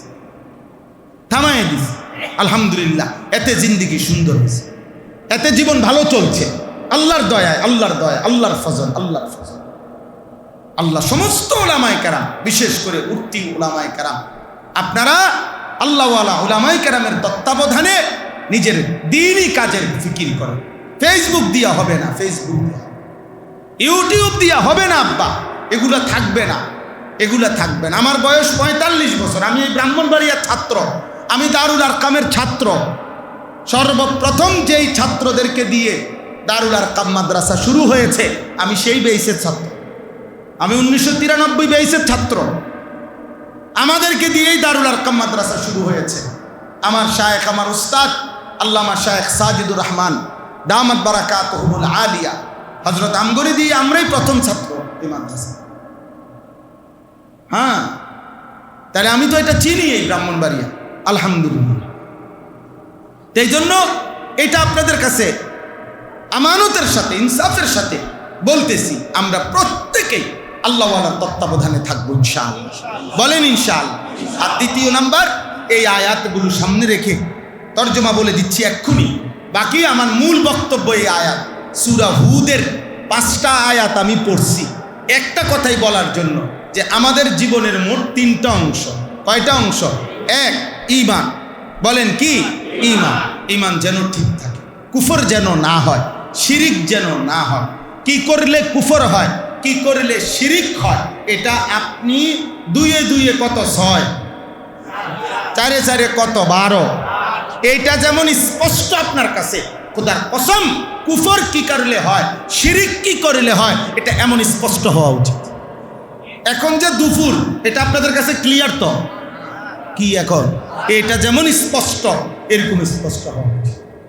এখন যে রাত্র 12টা বাজে, এটা স্পষ্ট তো? কয়টা? এটা যেমন স্পষ্ট, আপনার ঈমান এমন স্পষ্ট হওয়া উচিত। আপনি জানা উচিত কি করলে কুফর হয়, কি করলে শিরিক হয়। এটা বাড়ির কাজ দিলাম, আপনি জানেন, কথা বুঝছেন নাই? আপনি জেনে নিবেন, ওলামায়ে কেরামের কাছ থেকে শুনে নিবেন, আপনি পড়ে নিবেন, আপনি ওলামায়ে কেরামের কাছ থেকে নিবেন। ইমানের মধ্যে যেন কুফরি না হয়, ইমানের মধ্যে যেন শিরিক না হয়, শিরিক না হয়, শিরিক না হয়। 2 নাম্বার হলো তাকওয়া। 2 নাম্বার কি বলেন না? তাকওয়া। ইয়া আইয়ুহাল্লাযীনা আমানুত্তাকুল্লাহ ইত্তাকুল্লাহ ইত্তাকুল্লাহ ইত্তাকুল্লাহ। তাকওয়া, তাকওয়া মানে তারকুল মুনকারাত, ফি'লুল খায়রাত, গুনাহগুলো ছেড়ে দেওয়া, আদেশগুলো পালন করা। গুনাহ আমি করব না, আদেশ আমি ছাড়ব না। বলেন কি? ছাড়ব। এটা আমার শায়েখ শিখা আল্লামা মুফতি মুশতাকুন নবী কাসিমি হুজুর এমনি সহজে বলে, এই জন্য আমরা বললাম গুনাহ আমি করব না, আদেশ আমি কি ছাড়ব, ছাড়ব। কিন্তু 3 নাম্বার হলো ইস্তিগফার ও তাওবা। বলেন 3 নাম্বার কি? মানে ওই যে এই মাঝখানের ব্যাপারটা নিয়ে আপনি প্রশ্ন করবেন, হুজুর সতর্ক থাকা সত্ত্বেও আমরা দুর্বল মানুষ, গুনাহ তো একটু একটু হবেই, আমল তো ছুটবেই। তো নবীজি এটাই বলছে, লাউলাম তুযনিবুন লা যাহাবাল্লাহু বিকুম ওয়া লা জাআ বিকাউমিন ইউযনিবুনা ফায়াস্তাগফিরুনাল্লাহ ফায়াগফিরুল্লাহু লাহুম। নবীজি বলছেন, যদি তোমাদের গুনাহই না হইতো তাহলে আল্লাহ তোমাদেরকে সরিয়ে দিতেন, নতুন মানুষ তৈরি করতেন, এমন যাদের গুনাহ হবে তো তারা ইস্তিগফার করবে আর আল্লাহ মাফ করে দিবে। আল্লাহ তো বলছে, আমি রেডি আছি বান্দা, আমি তো আছি বান্দা, আমি আছি, তো আমি তোমার সাথেই আছি। তুমি যখন মন চায় যে পরিমাণ গুনাহ হোক তুমি আইসো, আমি মাফ করে দেব। রাতে আসবা? আচ্ছা, আমি রাতেই আসবো। ইন আতাইতানি লাইলান আতাইতুকা লাইলান, গুনাহ নিয়ে যদি রাতে আসো, মাগফিরাত নিয়ে আমি রাতেই আসবো। সুবহানাল্লাহ। ওয়া ইন আতাইতানি নাহারান আতাইতুকা নাহারা, আমার বান্দা যদি গুনাহ নিয়ে দিনের আলোতে আসো, আমি মাগফিরাত নিয়ে দিনের আলোতেই আসবো। তুমি আসবে যখন, আমিও আসবো। ইন্নাকা ইন আতাইতানি বিকিরাবিল আরদি খাতায়া সুম্মা ইস্তাগফারতানি লা তুশরিক বি শাইআ লা আতাইতুকা বিকিরাবিহা মাগফিরা। আল্লাহ বলে, বনি আদম, জমিনের বালুকণা সমপরিমাণ গুনাহ নিয়ে যদি আমার কাছে আসো, আর যদি আমার কাছে মাফ চাও, আমার থেকে শিরিক থেকে যদি মুক্ত থাকো, সমপরিমাণ মাগফিরাত দিয়ে আমি তোমার কাছে আসব।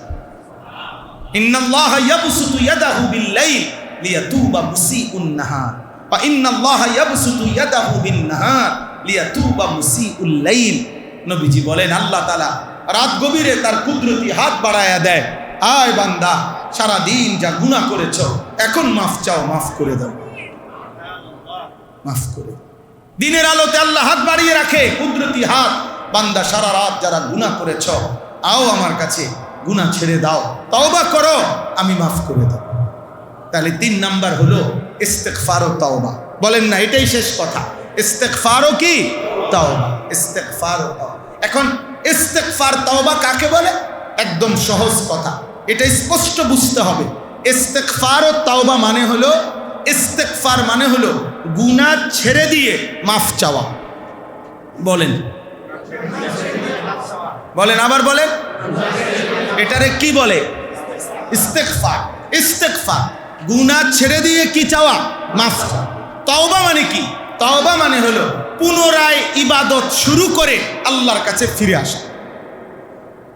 পুনরায় ইবাদত শুরু করে কি করা? বলেন না, আল্লাহ।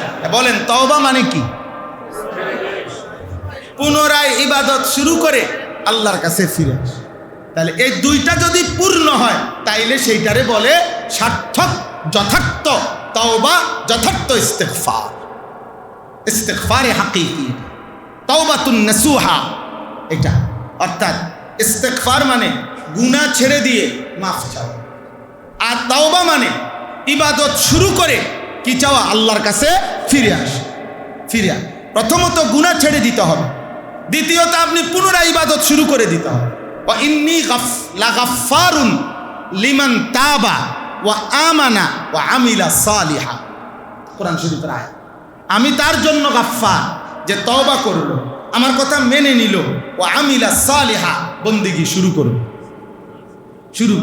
এজন্যই আমার কাছে কিতাব আছে আল জাদ্দু ফিস সুলুক ইলা মালিকিল মুলুক, এই কিতাবে স্পষ্ট আছে আউলিয়ায়ে কেরাম বুজুর্গানে দ্বীনের কওল আছে, ওনারা বলছেন আল ইস্তিগফারু বিলা ইকলাইন আনিজ যুনুব তাওবাতুল কাদ্দাবিন, গুনাহকে সমূলে ছেড়ে না দিয়ে শুধু শুধু ইস্তিগফার করা, শুধু শুধু তওবার ভান ধরা, এটা তাওবাতুল কাদ্দাবিন, মিথ্যাবাদীর তওবা, মিথ্যুক।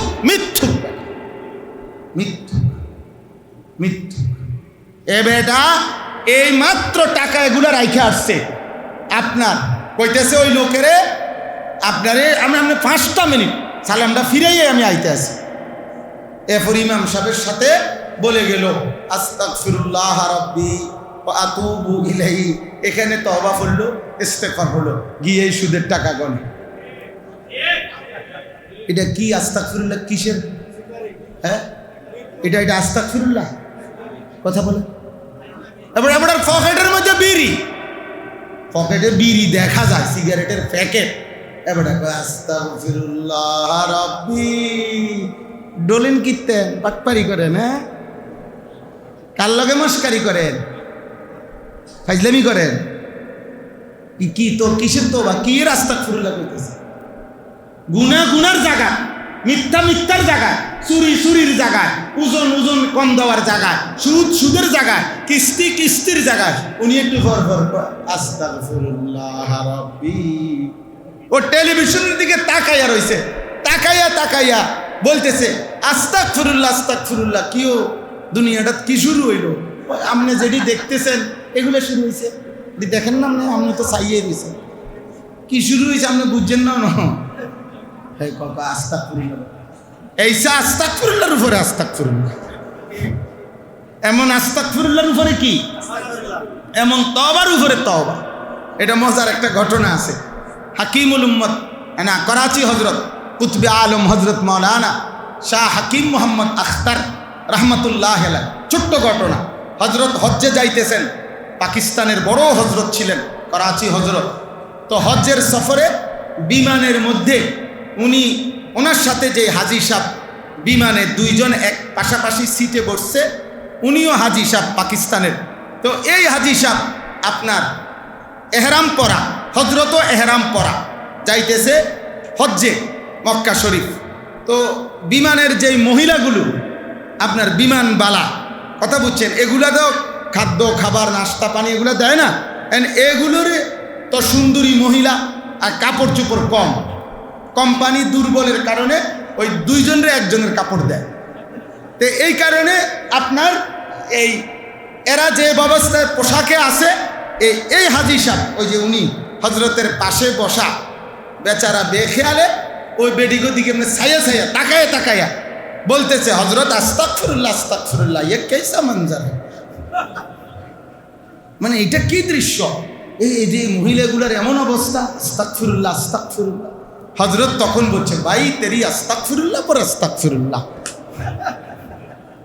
তোমার আস্তাগফিরুল্লাহর উপরে কি আস্তাগফিরুল্লাহ কেন? আরে পহলে তো নজর হটাও, ফের আস্তাগফিরুল্লাহ পড়ো, আগে তো কি সরাও, চোখ সরাও। তুমি যে তাকাইয়াই রইছো বেডির দিকে, তাকাইয়া বলতেছো আস্তাগফিরুল্লাহ, এ কেসা আস্তাগফিরুল্লাহ? এই আস্তাগফিরুল্লাহর উপরে কি? তাহলে আগে তো কি করো, এই অর্থ হলো আগে গুনাহ ছাড়ো, আগে কি ছাড়ো, গুনাহ ছাড়ো, নতুন করে বন্দেগী শুরু। আল্লাহ তাআলা আমাদেরকে তৌফিক দান করেন। এই কথাটাই এখানে আমি আপনাদের কাছে পড়েছি, এই 1 মিনিটে তর্জমা শুনেন। আল্লাহ তাআলা বলেন আলিফ লাম র, 3টি অক্ষর যার অর্থ আল্লাহ এবং তার রাসূলই ভালো জানেন। কিতাবুন উহকিমাত আয়াতুহু, আল্লাহ তাআলা বলেন কিতাবুন উহকিমাত আয়াতুহু।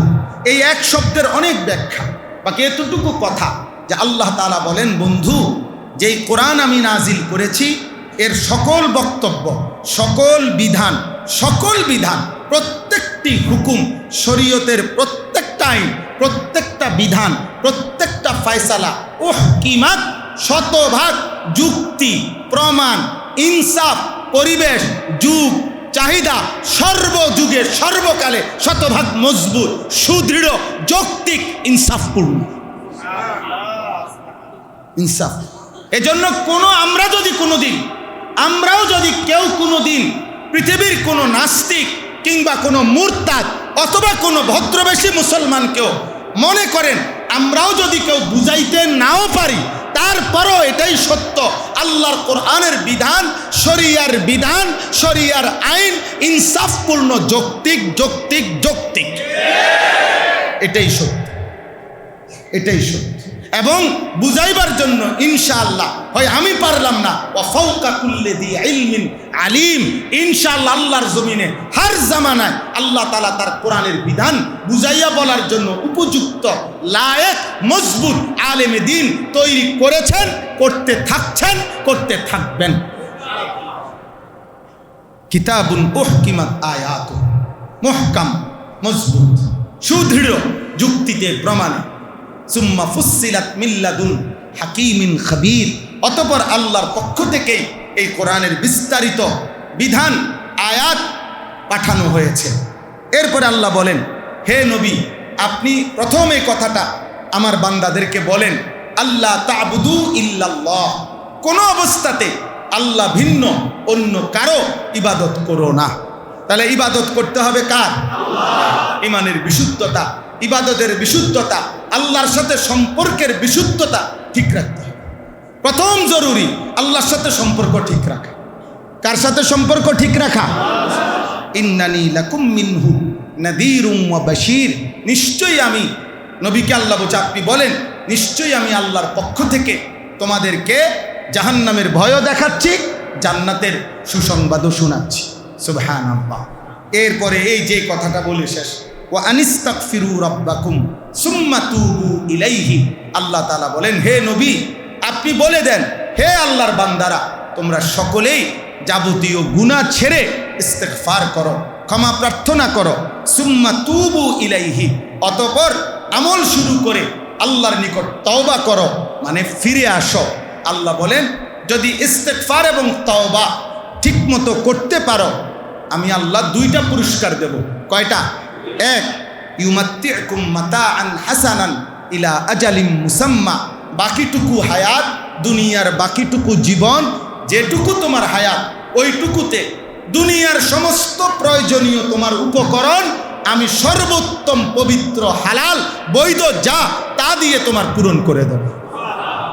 আমি সব দেব দুনিয়াতে। শুধু দেব না, হাসানান, উত্তমটা দেব। উত্তম নারীর চাহিদা তোমার আমি পূরণ করে দেব, পবিত্র স্ত্রী দিয়া, নর্তকী দিয়া, মোবাইলের উলঙ্গ নারী দিয়া না, সিনেমার নর্তকী দিয়া না, রাস্তার বেহায়া নারী দিয়া না। আল্লাহ বলেন, আমার কাছে থাকো, আমি তোমাকে শতভাগ পবিত্র নারী উপহার দেব, স্ত্রী উপহার দেব। আমার কাছে থাকো তো শুধু টাকা না, আমি তোমাকে হালাল টাকা দেব। হালাল কোন টাকা? সব প্রয়োজন পূরণ করবে। আল্লাহ তাআলা বলছে হাসানান, উত্তম, পবিত্র, হালাল, বৈধ, এর মাধ্যমে আল্লাহ দুনিয়ার প্রয়োজন পূরণ করবে। ওয়ায়ুতি কুল্লাযী ফাদলিন ফাদলা। আর দ্বিতীয় নাম্বার, আল্লাহ তাআলা বলেন, তোমার প্রত্যেকটি নেক আমলের বিনিময় আমি আল্লাহ আখিরাতে সর্বোত্তম বিনিময় জান্নাত দান করব। ওয়া ইন তাওয়াল্লাও, হে নবী বলেন, যদি আল্লাহর থেকে মুখ ফিরিয়ে নাও, গুনার মধ্যেই লেগে থাকো, ফা ইন্নী আখাফু আলাইকুম আযাবা ইয়াউমিন কাবীর, তাহলে আমি আল্লাহর পক্ষ থেকে তোমাদের জন্য কিয়ামতের ভয়ানক আযাবের ভয় করছি। অতএব আযাবের মুখোমুখি হবে। ইতিপূর্বে এখানে আছে সামনের আয়াতগুলোতে, ইতিপূর্বে বারবার আমার নাফরমান বান্দা আযাবের মুখোমুখি হয়েছে। অতএব তোমরাও আল্লাহর আযাবের মুখোমুখি হবে। ইলাল্লাহি মারজিউকুম, কেন? কারণ ঘুরে ফিরে আজ না হোক কাল সুখে কিংবা দুঃখে, রাতে কিংবা দিনে, রাজপ্রাসাদ কিংবা কুড়ে ঘরে, যেখানেই থাকো না কেন, ক্ষমতার উচ্চ পর্যায়ে অথবা নিম্নে, একদিন সকলকেই আল্লাহর কাছেই ফিরতে হবে। অহুয়া আলা কুল্লি শাইইন কাদির, আর তিনি সব বিষয়ে পূর্ণ ক্ষমতাবান। কাজেই তিনি অনুগতকে পুরস্কার দিতেও সক্ষম, তিনি নাফরমানকে শাস্তি দিতেও সক্ষম। সর্বশেষ হলো আলা ইন্নাহুম ইয়াসমুনা সুদুরাহুম লিয়াস্তাখফু মিনহু আলা হিনা ইয়াস্তাকশুনা সিয়াবাহুম ইয়ালামু মা ইউসিররুনা ওয়া মা ইউলিনুন ইন্নাহু আলিমুম বিদাতিস সুদূর। এটা তর্জমা আমি একসাথে বলি। অর্থ হলো, মক্কার কাফেররা নবী সাল্লাল্লাহু আলাইহি সাল্লামকে দেখলে দুইটা আচরণ করত। এক নাম্বার, অনেক কাফের নবীজিকে দেখলে এরকম কোমর মানে বুক এরকম বাঁকা করে ফেলত, এরকম মাথা নুয়াইয়া একের ছোট হইয়া বুকেরে ভাঁজ করে ফেলতো আর কি, দুই ভাঁজ। ইয়াসমুনা সুদুরাহুম, বুকেরে ভাঁজ করে ফেলতো, লিয়াস্তাখফু মিনহু, যেন মুহাম্মদ দেখতে না পায়।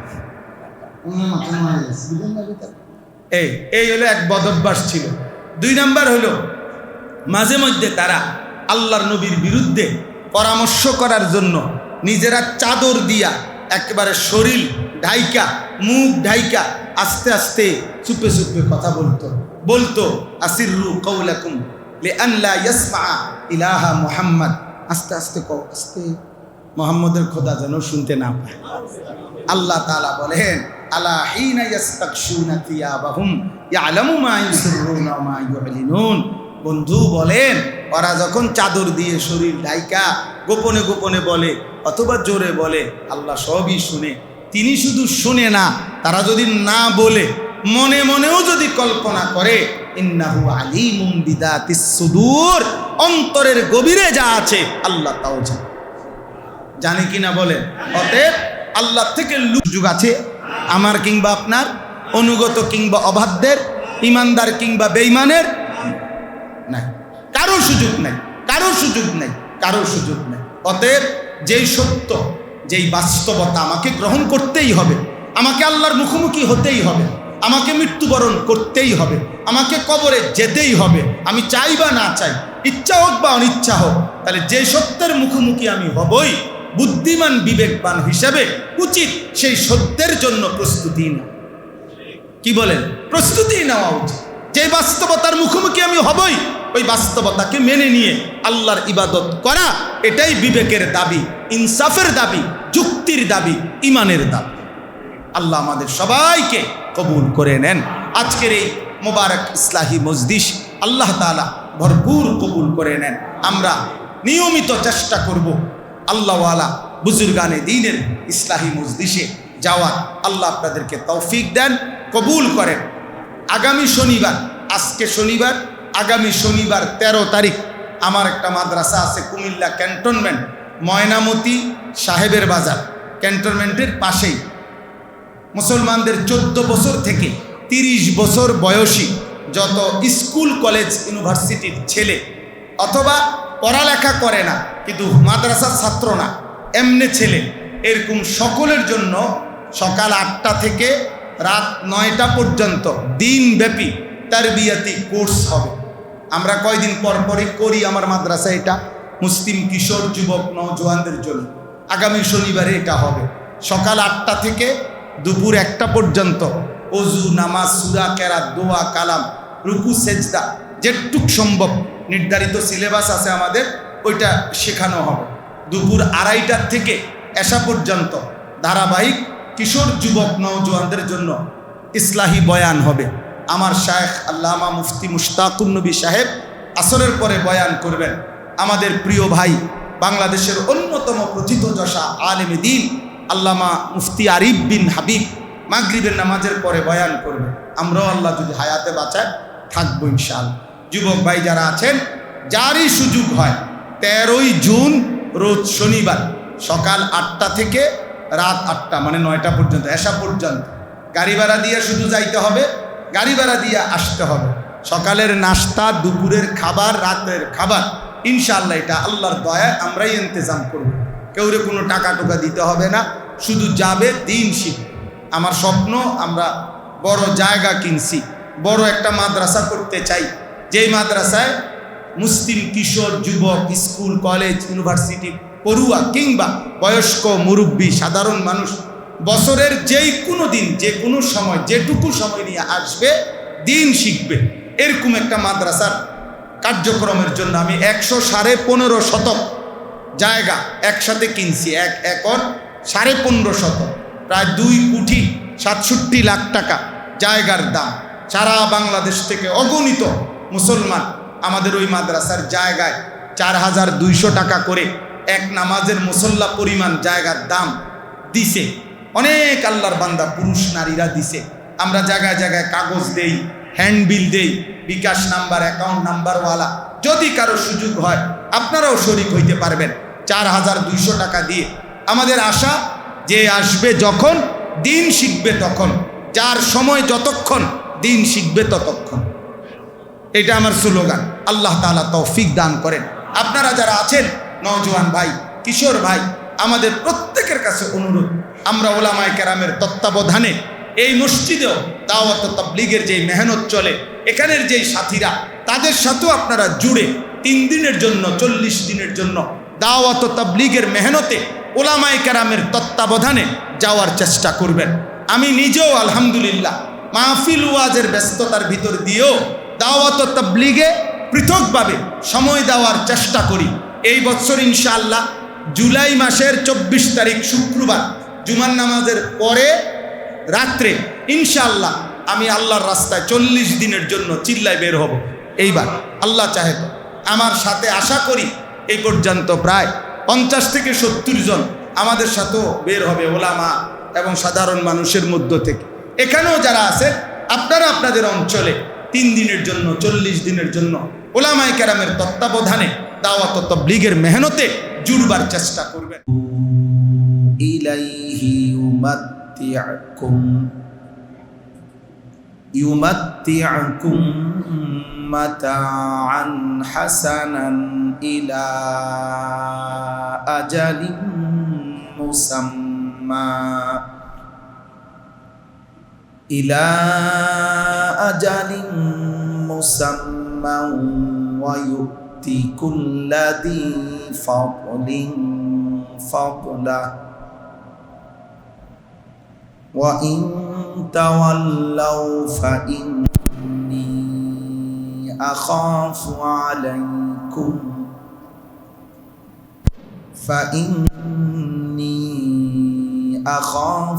আলাইকুম আযাবা ইয়াউমিন কাবীর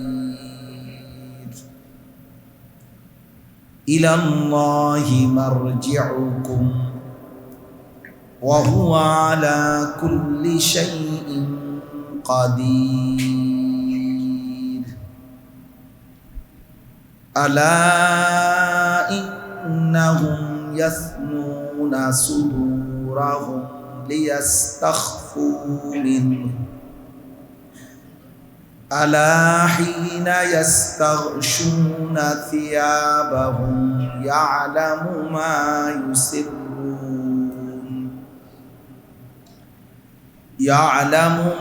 ইউসিররুনা ওয়া মা ইউ'লিনুন ইন্নাহু আলিমুম বিদাতিস সুদূর। সাদাকাল্লাহু মাওলানাল আযীম। وقال نبينا صلى الله عليه وسلم والله إني لأستغفر الله وأتوب إليه في اليوم أكثر من 70 مرة. وقال صلى الله عليه وسلم يا أيها الناس توبوا إلى الله جميعا فإني أتوب إليه في اليوم 100 مرة. اللهم صل على محمد وعلى آل محمد কামা সাল্লাইতা আলা ইব্রাহিম ওয়া আলা আলি ইব্রাহিম ইন্নাকা হামিদুম মাজিদ। আল্লাহুম্মা বারিক আলা মুহাম্মাদিন ওয়া আলা আলি মুহাম্মাদ কামা বারাকতা আলা ইব্রাহিম ওয়া আলা আলি ইব্রাহিম ইন্নাকা হামিদুম মাজিদ। সুবহানাকা লা ইলমা লানা ইল্লা মা আল্লামতানা ইন্নাকা আনতাল আলিমুল হাকীম।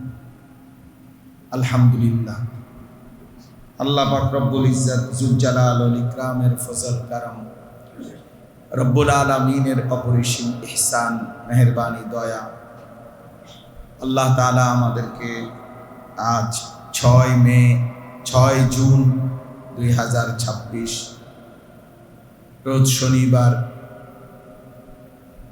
বিবারিয়া সদর মসজিদুল ফালাহ কলেজ পাড়া জামে মসজিদের মুসল্লিবৃন্দের উদ্যোগে অত্র জামে মসজিদে আজকের এই মোতাবারক ইসলাহি মাহফিলে আল্লাহ তাআলাই আমাদেরকে আসবার বসবার আল্লাহর জন্যই জমা হওয়ার তৌফিক দান করেছেন। আলহামদুলিল্লাহ। স্বাভাবিকভাবেই আপনারা যেই তাকাবেন চারদিকে এটাই দেখতে পাচ্ছেন যে আলহামদুলিল্লাহ এখানে অনেক শ্রদ্ধেয় হযরত বুজুর্গ ওলামায়ে কেরাম এই মজমার মধ্যে আছে। ছোট্ট এই আয়োজনের ভিতরেও আলহামদুলিল্লাহ বুজুর্গ হযরত ওলামায়ে কেরাম উপস্থিত আছেন। এটা সাধারণ মুসল্লি বাবা ভাইদের জন্য অনেক বড় সৌভাগ্য।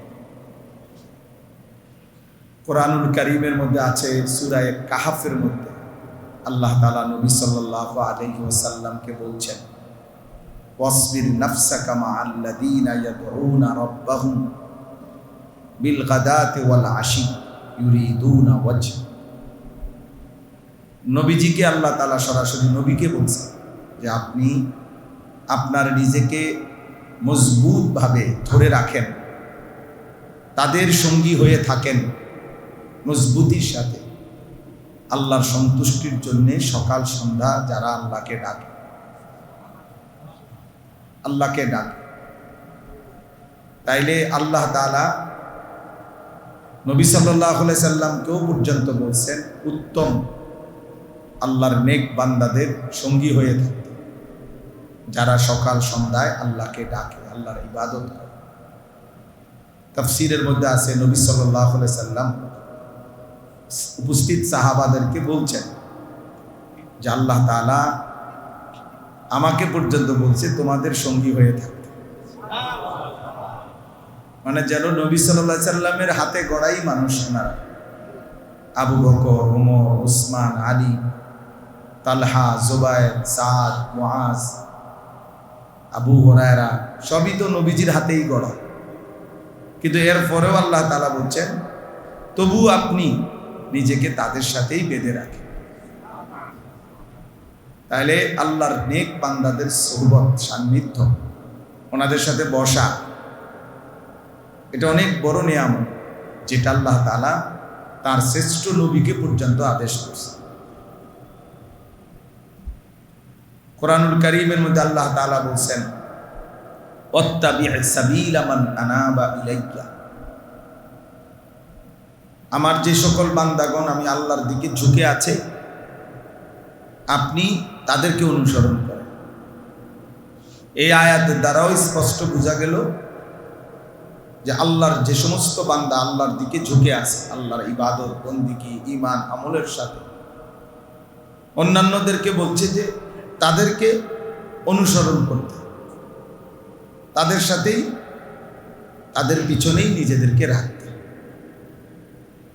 কোরআনুল কারীমে আল্লাহ বলছেন ইয়া আইয়ুহাল্লাযীনা আমানুত্তাকুল্লাহ ওয়া কুনু মা'আস সাদিকিন।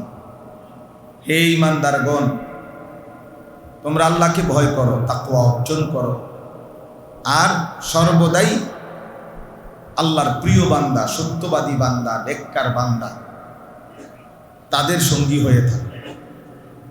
অকুনু যেহেতু আমরের সিগা মোজারের থেকে গঠিত হয়, অতএব দাওয়াম বুঝায়, ইস্তেমরার বুঝায়, সর্বদার অর্থ তোমরা সর্বদাই সাদিকিন যারা, সত্যবাদী নেককার বান্দা যারা, তাদের সঙ্গী হয়েই থাকে। এজন্য একজন মুমিনের জন্য, ইমানদারের জন্য ওলামায়ে কেরামের সঙ্গ, ওলামায়ে কেরামের সান্নিধ্য, সাহচর্য অনেক বড় নিয়ম। মোবাইল হাতে ধরে ভিডিও রেকর্ড করলে আমি ইনশাআল্লাহ এই কথার নিশ্চয়তা দিতে পারি যে আপনি কিছু বুঝবেন না, আপনি কিছুই বুঝতেন না, কিচ্ছু বুঝতেন না। এই শেষ পর্যন্ত দেখবেন মোবাইলেই যা উঠছে আপনার কলিজার মধ্যে কিছু জমা হবে। এটা একেবারে লিখিত দিলাম আমি, প্রয়োজনে আমি আমার সিল দিয়ে দেবো নিচে, আপনি দেখবেন যেটা কাম হইত। এইটারে নিয়ে শুধু খটর খটর, একবার উঠা, একবার নামা, একবার আগা, একবার পিচ্ছা। ইবলিস এই লোকটারে আপনার এই মোবাইলটার উপরে ব্যস্ত, এর ব্যস্ততা এটা নিয়েই যে এটার আগাও না হয়েছে না থুকু আবার পিচ্ছা। আমাদের দেশে বলে আর কি, আমরা হয়তো লাকসাম কুমিল্লা, আমাদের দেশে বলে যে থুকু মানে কইলাতে আবার আগেরটা কি বা আবার ফতন, এই লাভ হয় না, আসলেই লাভ হয়, দিলে জমে না, দিলে কথা পৌঁছে, এটা মারাত্মক আসল। এই জন্য উচিত হলো সরাসরি শুনবার সুযোগ পাইলে সামনাসামনি যে উপস্থিত হয় তার জন্য এটাই গনিমত যে সরাসরি ফায়দা নাও, ফায়দা নাও, অন্যকে শুনাবেন, বাদ দেন আপনি অন্য চিন্তা, আপনি বুঝেন, আপনার জন্যই আপনি শুনেন, নিজের জন্যই শুনেন, জানা কথাগুলোই আবার শুনেন, অজানা কথার কি দরকার, জানা কথাই আবার শোনেন, পুরাতন কথাগুলোই আবার শোনেন, আগের কথাগুলোই আবার শোনেন, বারবার শোনেন। আল্লাহ তাআলা বলছেন নবী সাল্লাল্লাহু আলাইহি ওয়াসাল্লাম, ওয়াদাক্কির ফাদাক্কির ইন্নামা আনতা মুদাক্কির, সবগুলোর অর্থ একই, আপনি বারবার উপদেশ দেন, বাবে তাফঈল বারংবার বুঝায়, আপনি এই এক কথাই বারবার বলেন,